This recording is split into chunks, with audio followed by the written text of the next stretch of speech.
నాకు ఏ మహిళతోనూ అక్రమ సంబంధాలు లేవు విజయసాయిరెడ్డి. తనకు ఏ పరాయి మహిళతోనూ అక్రమ సంబంధాలు లేవని విజయసాయిరెడ్డి తెలిపారు. వెంకటేశ్వర స్వామి సన్నిధిలో కూడా ఇదే మాట చెప్తానని ట్వీట్ చేశారు. శాంతి కళింగిరిని 2020లో ఏపీ ఎండోమెంట్స్ ఆఫీసర్గా తొలిసారి మీట్ అయినప్పటి నుంచి ఇప్పటి వరకు కూతురుగానే భావించాను. ఒక తండ్రిలా ఏ సహాయం కావాలన్నా చేశాను. తనకు కొడుకు పుట్టాడంటే వెళ్ళి పలకరించాను. మా తాడేపల్లి ఇంటికి తీసుకొస్తే ఆశీర్వదించాను అని పేర్కొన్నారు. అయితే విజయసాయిరెడ్డి శాంతి వ్యవహారం ఇప్పుడు ఏపీ రాజకీయాల్లో హాట్ టాపిక్గా మారిన సంగతి తెలిసిందే. తనపై వస్తున్న ఆరోపణలపై విజయసాయిరెడ్డి స్పందించిన తీరుతో ఈ ఇష్యూ మరింత వివాదాస్పదంగా మారింది. ఈ వ్యవహారం కొనసాగుతూ ఉండగానే శాంతి మీడియా ముందుకొచ్చి తన బిడ్డకు తండ్రి సుభాష్ అని చెప్పడం, నేను కాదని సుభాష్ అనడం ఇదంతా నడుస్తున్న సమయంలో శాంతి భర్త ఆధారాలతో మీడియా ముందుకు రావడంతో ఈ కథ ఓ పెద్ద సస్పెన్స్ థ్రిల్లర్ సినిమాను తలపిస్తుంది.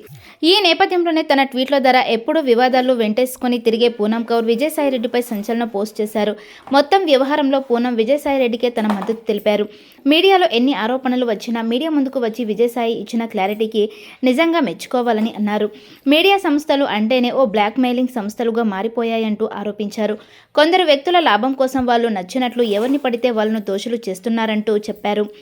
ఇక శాంతికి కూడా ఈ పోస్ట్లో పూనం సలహాలు ఇచ్చారు. మీకు అన్ని విధాలా సపోర్ట్ చేసే వ్యక్తి మీ వెనకే ఉన్నాడు కాబట్టి ధైర్యంగా ఈ సమస్యపై పోరాడాలంటూ చెప్పారు.